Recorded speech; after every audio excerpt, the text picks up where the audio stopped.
Good morning, good afternoon, good evening, ladies and gentlemen, wherever you may be in the world. Welcome to Gift of Healing TV. I'm Sarah Jane, and our topic this evening is what is spiritual healing? And to share this with us, I'm delighted to be joined by Stuart William Morris. Stuart, thank you so much for agreeing to come and chat with us today. No, I'm really, really privileged, to be honest, Sarah, that you asked me, so I'm grateful to that. Thank you very much. Great. My pleasure. Let's share a little bit about Stuart with you. Stuart is the director of Birmingham Holistic Health Centre, an award-winning natural health centre in Birmingham. He is a fully qualified holistic therapist, NLP well-being coach, and clinical hypnotherapist.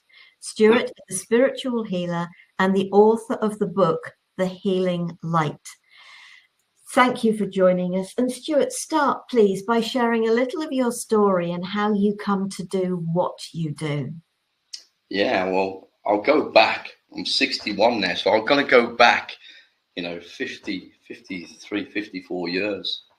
And when I was a kid, about 6 or 7, and maybe even before that, I was very weak, I suppose. My immune system was always weak. I had bronchitis, tonsils out and everything else. And I think our mum was really worried about me.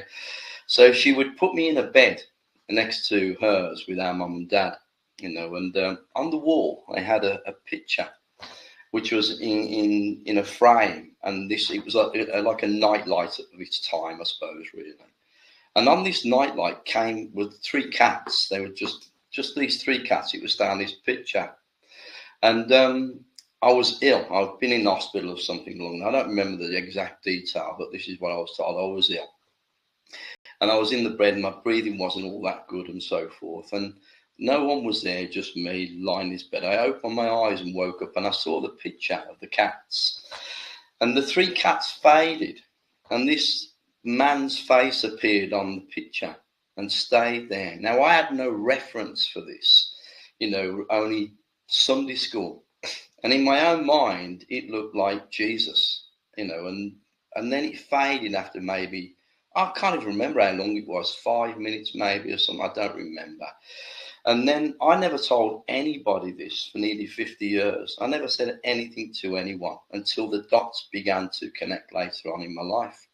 So that was that. I recovered and luckily enough, I got well and went about my business like all the kids around our end. And I just enjoyed school life. Never even thought about that again until maybe 30, 40 years later. But I remembered it. I always remembered that was the one thing. It was like it was yesterday. So around about, in our end, we used to live like the neighbours were rough and ready and always fighting and so forth. And very stressful environment for our mom. And so when I was about 14, she had a stroke. And my dad, I don't know, maybe it was a man of that era. I don't think he really knew what to do. So the doctors come and they said, there's nothing we can do.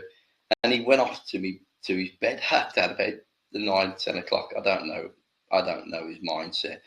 But mum was with me and I held her and she was like, she could barely talk, but I heard her say, I don't want to die, son. So I held her and just held her all night. And then the next day, 24 hours, the doctor came back and he said, there's been an improvement. I didn't know. So it was only on reflection. There's been an improvement. Anyway, long story short, she fully recovered from this stroke, went about her business. She wasn't that old, probably, 40s or something like that. So she recovered. And about the same kind of time, maybe a year or 2 later, we used to have a family pet called Shep. And mum and dad took him to the vets and he was to be put down. So they brought him back, to the family, like to say goodbye. And again, instinctively, I didn't know any of this was going on. I just put my hands on him just to love him. But I sat there for hours, put my hands on the dog. But remarkably enough, the dog recovered. And I didn't connect these dots until much later on in life and probably lived another 6, 7 years, which again, they must have thought was quite remarkable. But I had no association with healing apart from My granddad on my mum's side was a healer, and he used to have this corn on his hand, and he would lay his hands on people, and he used to say like the pain would go in the corn.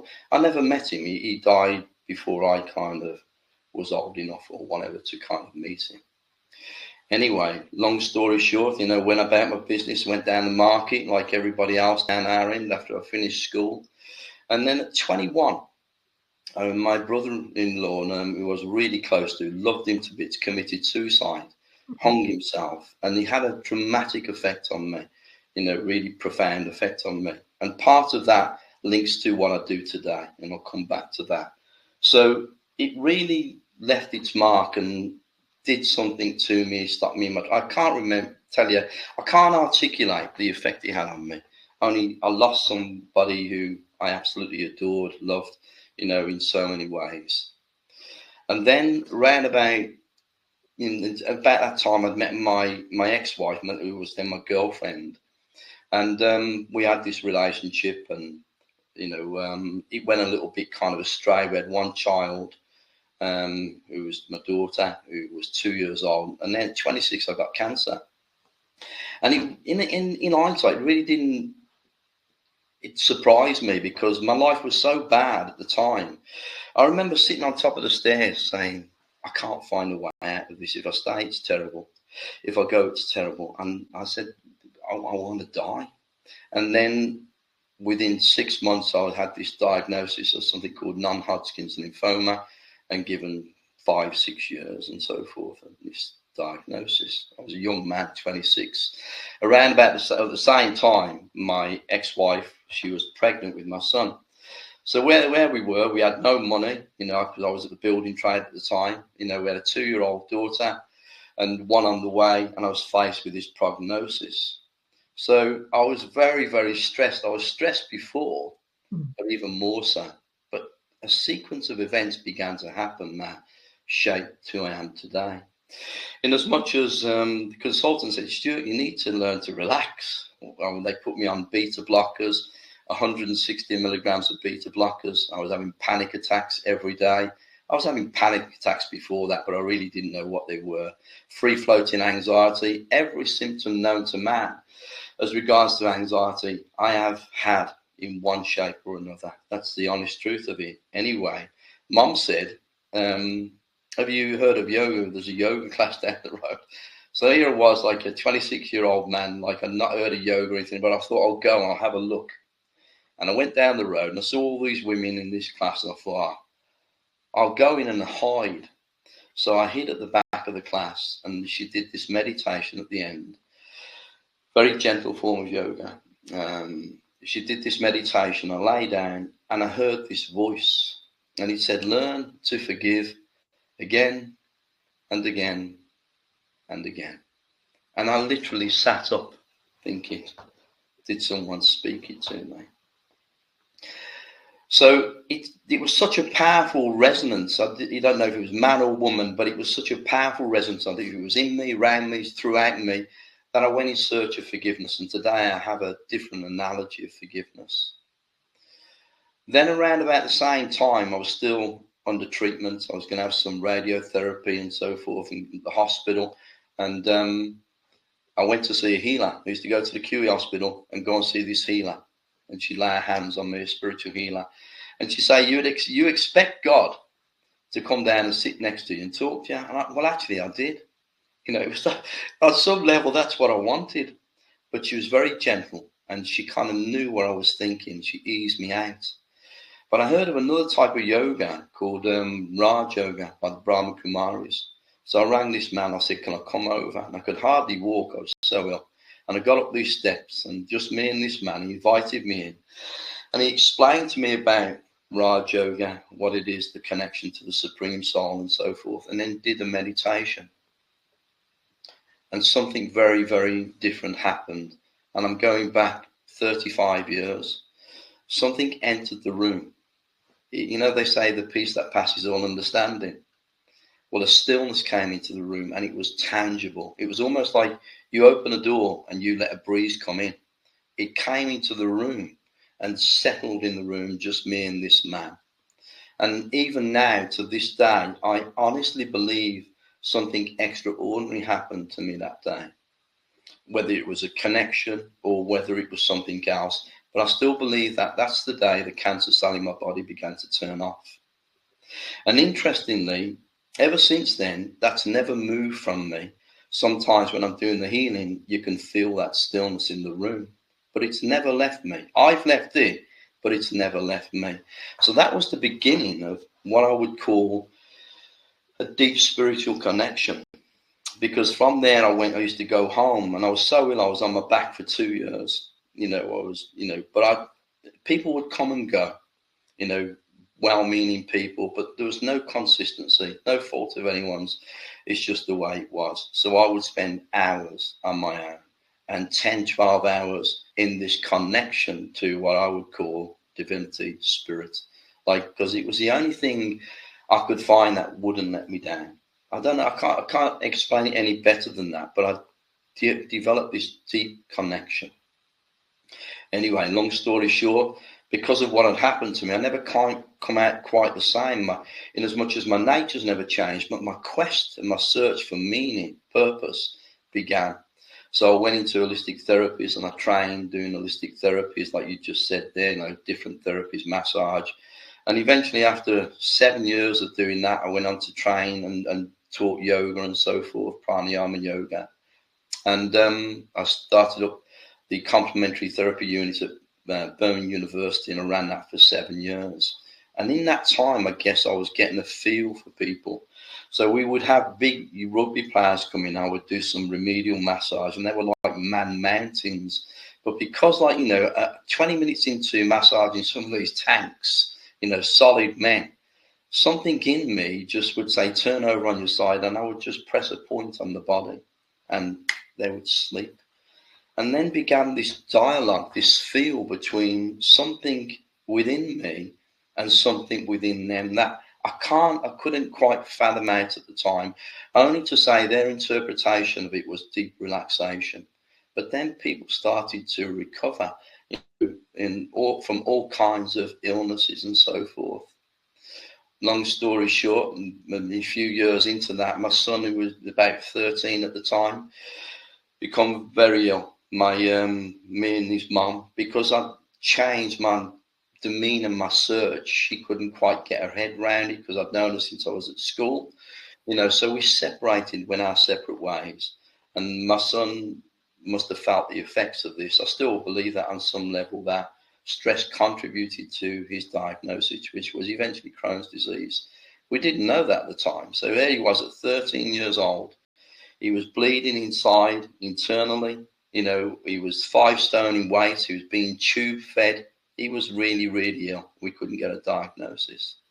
So one day I'm holding him in my kitchen, and I'm thinking, help me, which I've said 1,000 times before. And I heard this voice again, and it said, love is the only true healing balm applied where necessary to oneself and others. And I recognized it as the voice that I'd heard those years before, learn to forgive again and again. And that's actually subsequently, in the space of maybe 30, 40 years, 4 or 5 different sayings, no more, just very profound sayings. Anyway, eventually I helped my son. He ended up in intensive care, nearly lost his life, and I went through all of that with him. And I was so connected. If he smiled and he was 20 miles away, I'd know. I knew. There was such a good connection. Anyway, he went on to recover, and I went on with my life.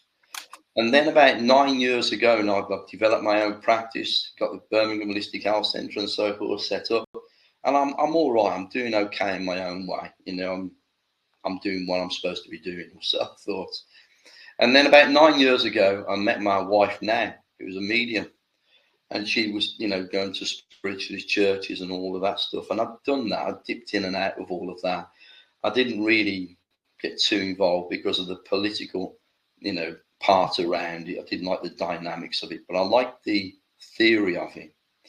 One particular night in 2017, she said, do you want to come over to the spiritualist church, local one, with me and have a look, come and sit there and, come over.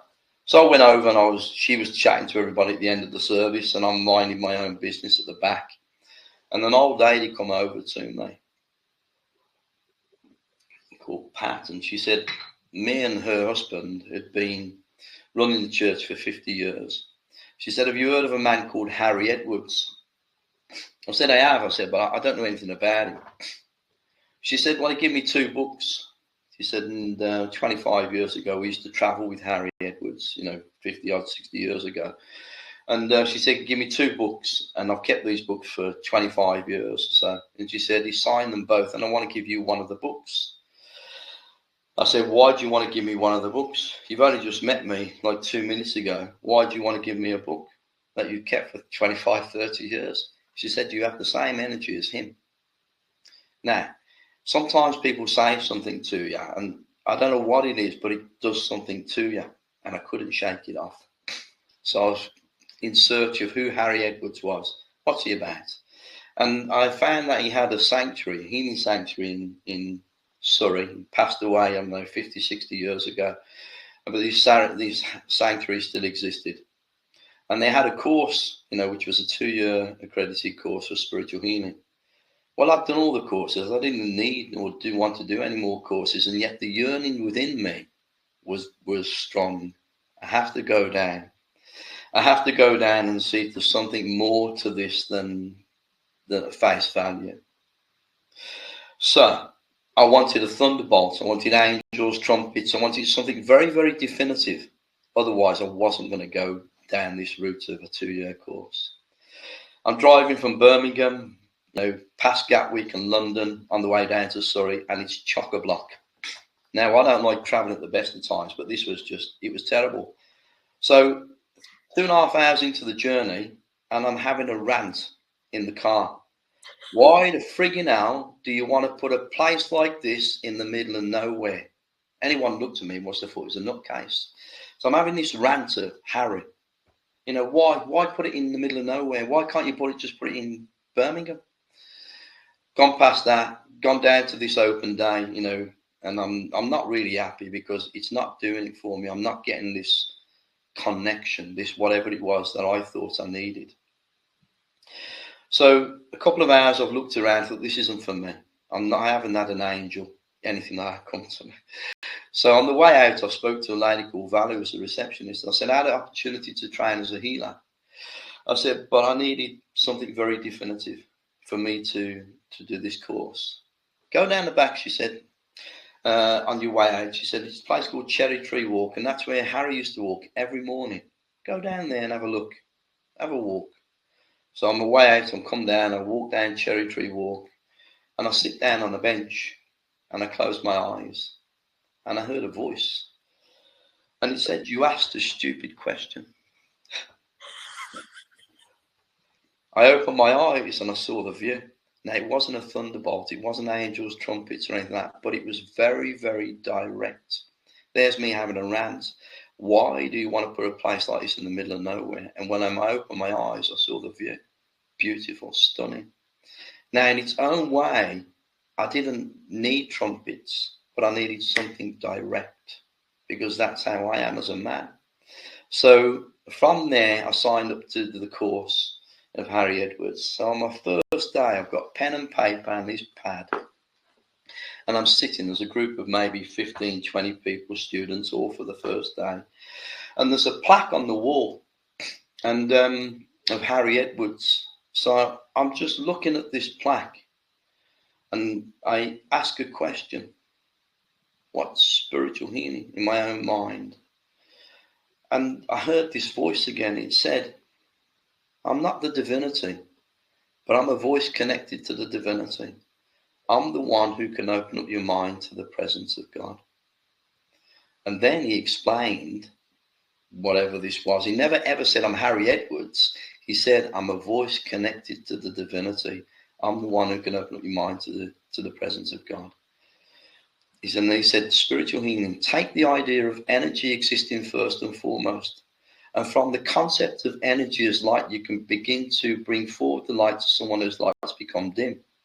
He said, what happens then? The energy of the light passes through pathways in the nervous system to bring about emotional relief. Well, you couldn't get any more simple than that. And I'm writing it down, every bit of this dialogue. And the interesting thing is, the dialogue never stopped. So before I had 5 messages over 45 years, this time the dialogue continued. Every time I would ask a question, I would write it down. And that's really where it all began. So that dialogue, when I finished the course, on the course, I would ask for confirmation. Am I talking to myself? La la la la la. And then I would look across at someone, on the other side, and I'll get this information about this particular person, and I'd write it down. I said in my own way, because I refer to this voice as Harry, because in part it is Harry Edwards, and in part it's I don't really know. But I would get this message about a particular person. I'd write it down. I said, Harry, if you want me to give this to this person, you're going to have to make it divine timing. So the one particular first time this happened, I wrote this A4 page of stuff that was very personal about this information I was getting. And I said, if you want me to give it, it's got to be divine timing. At the end of the day, I'm coming down and walking down a path in Surrey, in Harry Edwards Sanctuary. And just as I come to this T-junction, the lady's car, who this message about, come past. Just at that moment, she wound down a window and I give her this message. So it's like, gone. And then she never came the next month. I thought she's going to think I'm a nutcase. But she came the month after and she said, Stuart, everything on that piece of paper was spot on. How did you know? Well, I said, I don't really know how I know. And then another time later, one of the women, I didn't know this. I'm sitting next to her, and Harry says, ask her, tell her about her son. Her son's with her. And I thought, she's going to think I'm nuts. But I trusted in that. And I said, I've got your son's here. And it turned out her son had died. Well, I didn't know. And the son came through this with this message for this lady. I tell you, one of the bizarrest wins at that time was I had a friend. And this is God's honest truth. I'm lying in the bath at home. And his wife had passed away months before. And she came to me when I'm in the bath. It sounds really bad. You couldn't make this up. And she gave this message for this particular man. So again, I wrote this email to this man. I was should I? I'd known this man a long time, really. Like, every 6 months I'd meet with him and so forth. But the stuff on this message was very, very personal stuff that I didn't know, and perhaps nobody knew. So I sent this email because I followed that path again. And I said, this man, I can name him because he's passed away. Jack, you're going to think I'm a nutcase, but Anne come to me, like I was in the bath. So I sent this email and I never heard anything from about 3 or 4 months. And then he rang me. I thought he's going to come down and punch me head in. And in Stuart, he came down, he said, I know you're not a medium, he said, but that stuff on that page changed my life. And it turned out like from that, he went with another woman, basically. And from spirit, she was saying, I understand, I know, it's okay. And he went on to marry this other woman. But I didn't know any of this stuff. Can you imagine? Like I was faced with a dilemma. Do I say it? Do I not? And all these, when I reflect on these, I think what they were trying to do, or Harry was trying to do in his own way, was confirm something within me, and that's the way it happens. So they've got this dialogue now over 2 years, and that dialogue became a book, and called In the Company of Harry, which I've renamed The Healing Light. But originally, in its original form, it's called In the Company of Harry, because that's who I am. I'm in the company of Harry. So I wrote this book, and I just had the feeling there was more to the book than there was more to the book.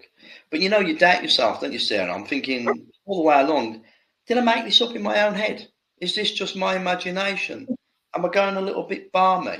And all the rest of it, until in lockdown time, when I finished the course, Harry Edwards Sanctuary asked me to do a meditation once every 2 weeks called the Healing Minute, which I was doing for maybe, I've been doing it since lockdown, basically.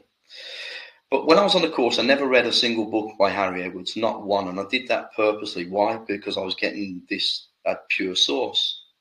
So I'm asking this question, did I make it up? Did I make it up? And I saw on eBay, like someone had recorded Harry Edwards, a lecture from probably 65 years ago. And they put it onto tape and they put it onto CD. And I thought, I'll get that. I'll have a listen to it one of the nights, and I'll mention it to the meditation group, because they're always wanting to know a little bit more different things. I'll have a listen. So I've got the CD, and then 9 o'clock at night from work here one night, I thought I'll have a listen to that on the way home. So I'm driving home with this CD in the car, and I just want to show you this is the moment everything changed for me. So I'm just going to see if I can link to my little speaker here. So just bear with me.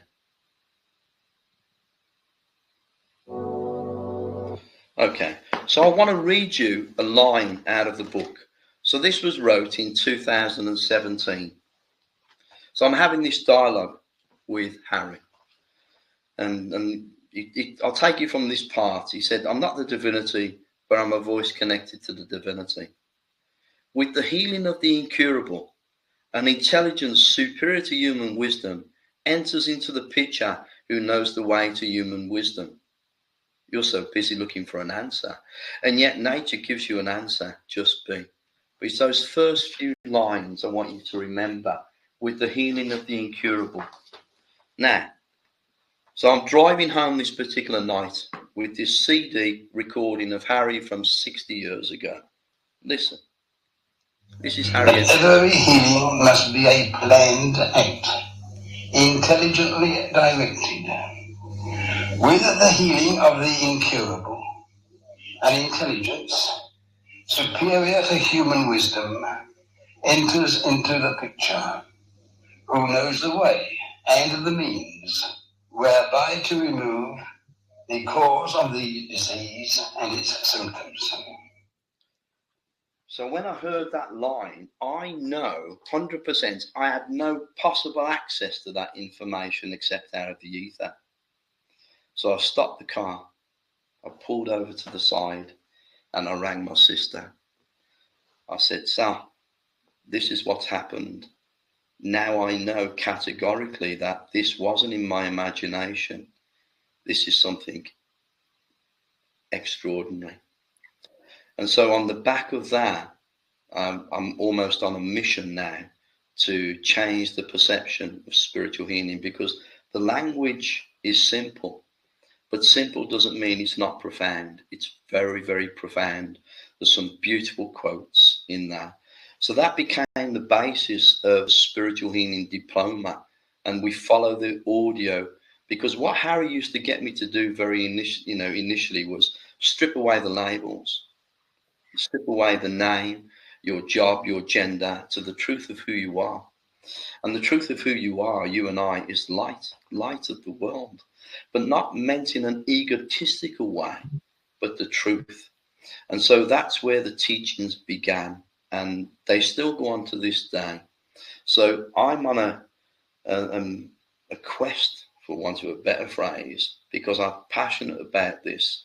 Because I don't think we have a voice politically anymore. I'm not even sure we ever did.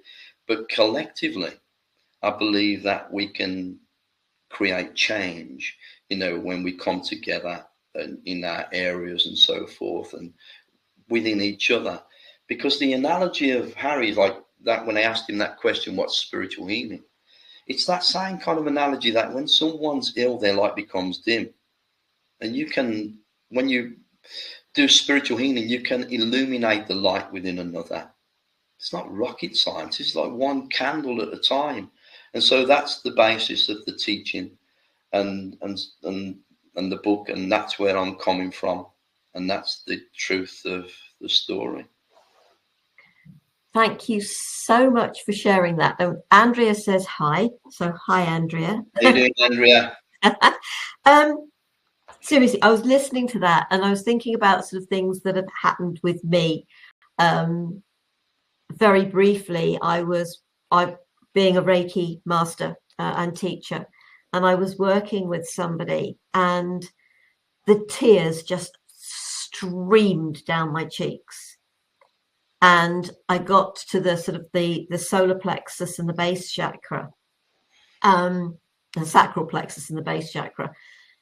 And I just knew that whatever this was, it was about a child. And then suddenly I don't hear voices, I don't see things, but I got the word dead in my head. And I know that area is about child. And it was just like, okay. And at the end of the session, it was just like, how do I put this? And I just said to her, I got so many tears. They were just streaming down my cheeks.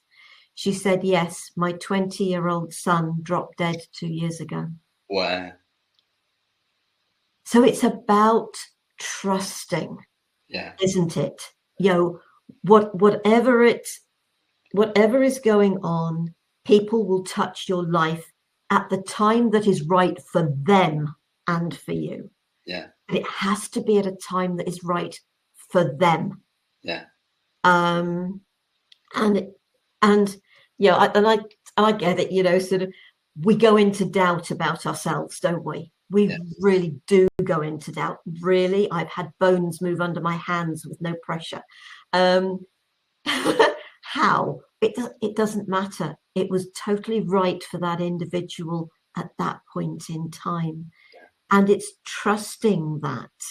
And it's helping people to realize that, yes, some of us are open to this gift that works, I'm going to say, through us. No, I agree. I think it is through us. I don't think it's of us. I think it's through us. And I think that's the mistake, really, is that I've seen some people to create energy and do amazing things. The difference here with the teaching from Harry is that you get out of the way. Because I remember him saying to me, I was invited to go to, not invited, I was asked to go and see a young girl in the hospice. And I was a bit nervous. And Harry said, what's it got to do with you? So it's almost like take me out of the equation. And then this whole dialogue, began around that. So I've seen, people do Reiki and so forth, and 45 minutes on a couch and an hour on a couch. But this becomes a way of life. It's a whole philosophy. Harry would say, putting on a white coat don't make you a healer. It is a way of life. It's a way of being that we can adhere to, or have a philosophy that helps us navigate through the challenges of life. And so I agree with you. It's not of us, although I've seen some amazing things. We're a conduit for these energies. Harry said that stillness was a portal through which these energies flow. Abundance, insight, wisdom. Initially, as soon as you work with someone, the spirit, the divinity is using almost like a diagnostic tool. It's very rare, if at all, I'll ever give feedback, on a client like this. I won't. It's not my place to do that. However, they'll use you as a diagnostic tool, in its own way, because you're the connection. Humanly, you're the connection between you and whoever you're working through. But I think the more you can get out of the way, the better. Because my intention, your intention's already there. You're well-meaning, I'm well-meaning, because otherwise it wouldn't be there in the first place.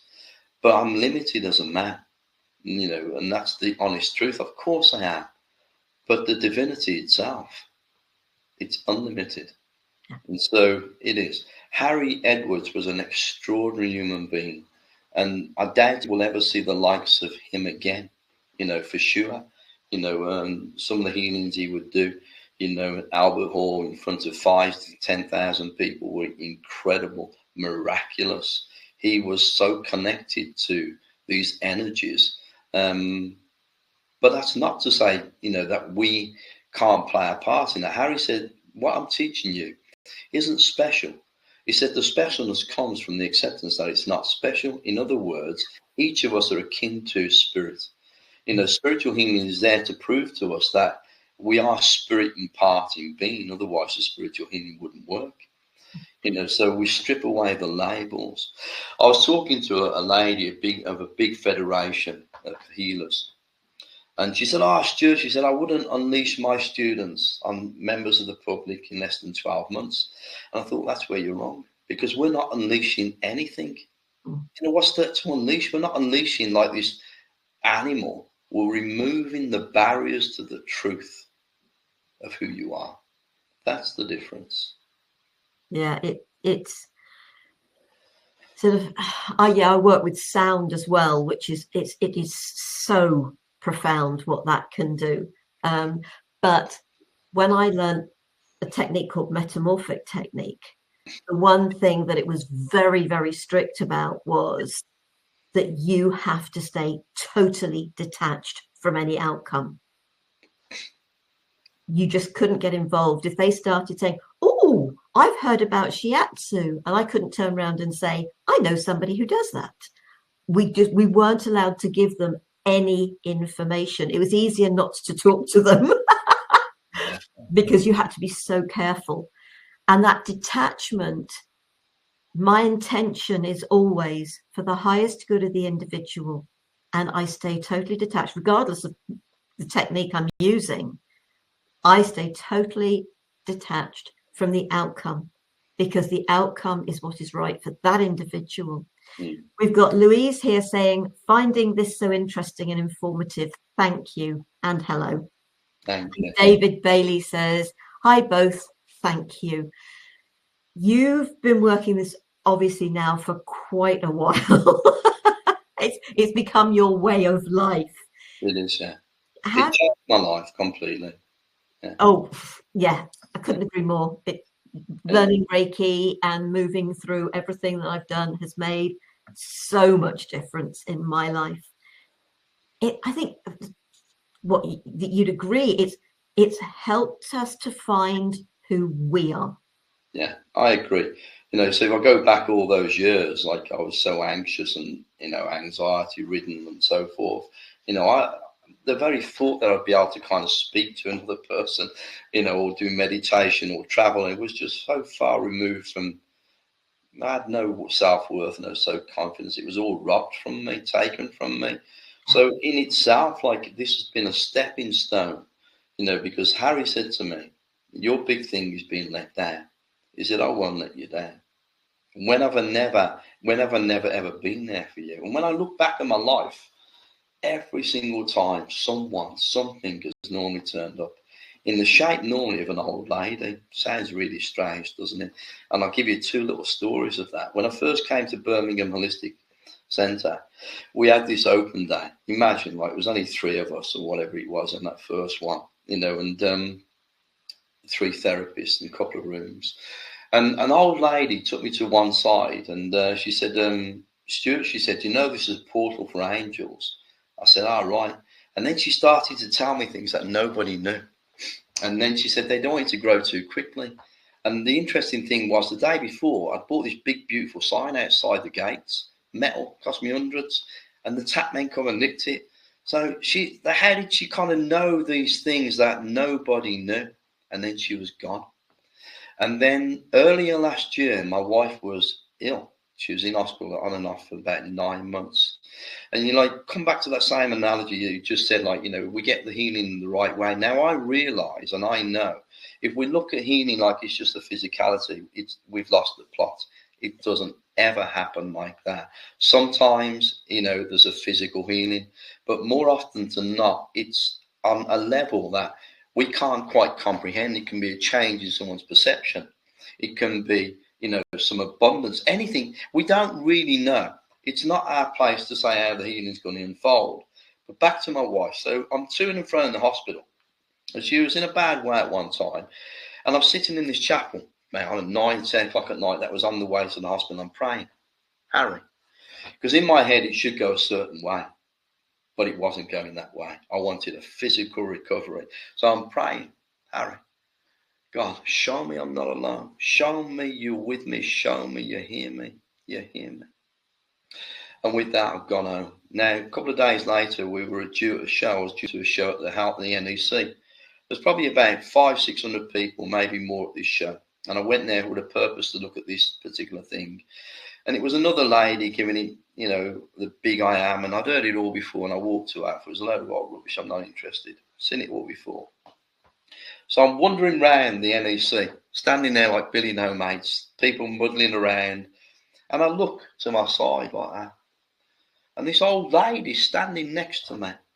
And she looks at me. God wants you to know he's with you. I said, pardon me? Pardon? God wants you to know he's with you. And because of my prayer 2 days before, Yeah. she said, I'm in my 80s. She said, I don't do this type of work anymore. She said, but I've come to tell you that. And then I was standing there, and it was as if like no one else was in the room, just me and this old lady. And I said, that means more to me than you'll ever know. But she knew. And she put her arms around me, and I give her this hug. And then she was gone. And my life has been peppered. Not peppered, I don't even know the right word. My life has woven with these synchronicities and coincidences of such a high magnitude, but that I'm in awe of these coincidences that have kept me on track. And then that's the honest truth. And so I find it really fascinating because everybody has them, and we get them in the right way at the right time. So healing doesn't necessarily mean physical. I remember working with one lady doing some healing, and her son had a girlfriend, and he went off with somebody else. Wouldn't name them. Went off with someone else, and they'd had a baby. She was stopping him seeing the baby, and they hadn't seen the baby for a year. So the grandmom who was coming to see me, we did the healing. And so after we finished the healing, within 5 minutes, she got a call from her son. Mom, what? I've got to take this to her. Okay, take it. Mom, what? She's let me see the baby. After a year, she's let me see the baby. Just out of the blue. Yeah, the blue. Now, for me, I'm working with this lady. The healing's come through on some level and gone like that. And some part of this other girlfriend, ex-girlfriend's conscience, I'm going to... So that's what I find really fascinating. We don't really know, but it comes in the way that is right for us because our paths are already written. This is the conclusion. I worked 3 years in a hospice and I saw people pass away.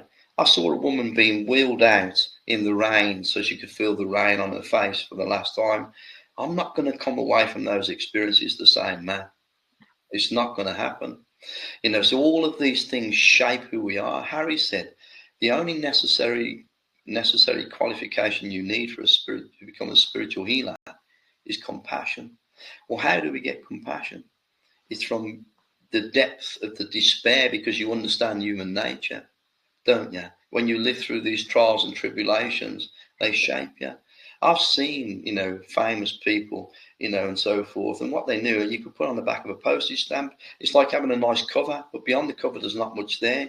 But people who are rich in life experiences, you can sense it in them, and because of those experiences, you go one way or another, and normally, hopefully, you can develop compassion. But what are we going to do with that pain if we don't use it? And so spiritual healing is a way of using that pain, or using that experience to connect to something that you're connected to for the rest of your life.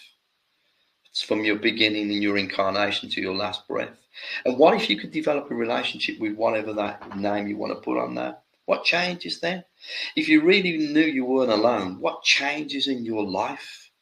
Yeah. Isn't that interesting? Oh, yeah, absolutely. Sort of. Jenny says, becoming a Reiki master teacher 20 years ago changed my life. To opening up, whoops, it's been moved. Somebody else put a message on. Opening up my knowledge and further research into so much more. During COVID, I relied on the Harry Edwards Healing Sanctuary for peace of mind and support with my son with cancer. It has opened up a whole dimension. What it has taught me is that there is only one form of healing, regardless of its name or modality, and that is love. And she says, hi, Stuart. And then Karen says, learning the teachings of Harry with Stuart showed me how to find light, forever grateful. Stuart, we are coming to the end of the program. The time has flown. It's been so interesting listening to you. Thank you so much. But before we finish, is there anything that you haven't touched on that you would like to share with folks?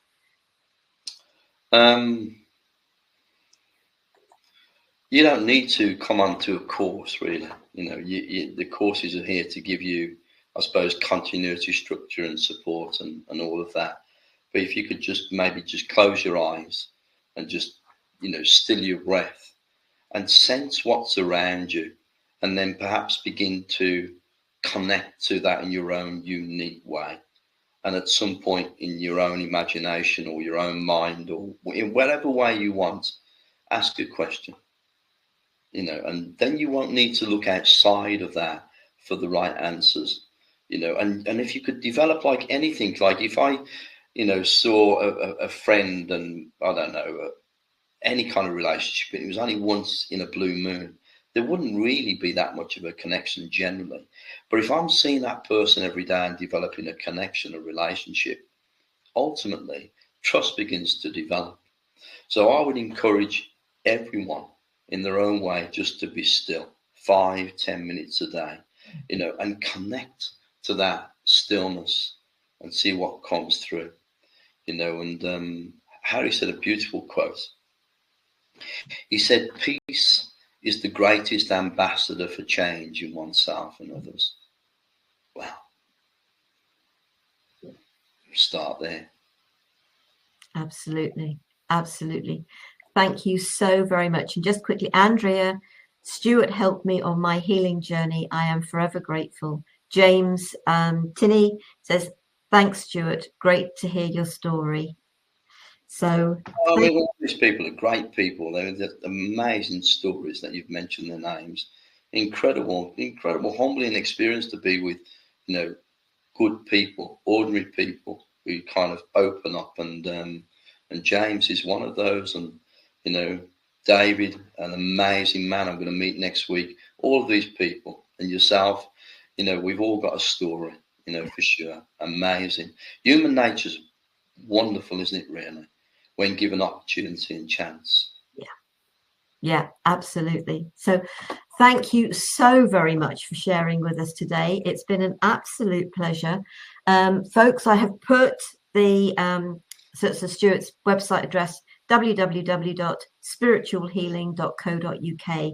That's in the chat. If you're watching this via the replay or on YouTube, then I've put it under the video on YouTube so that you should be able to just click on that and sort of go straight through. There's a contact page. If you wish to connect with Stuart, please do. It's sort of important that sort of this is why we share, so we can support people. So thank you so much for that. Next week, now why haven't I got next week's program in my thing? We've got a today's conversation for you next week.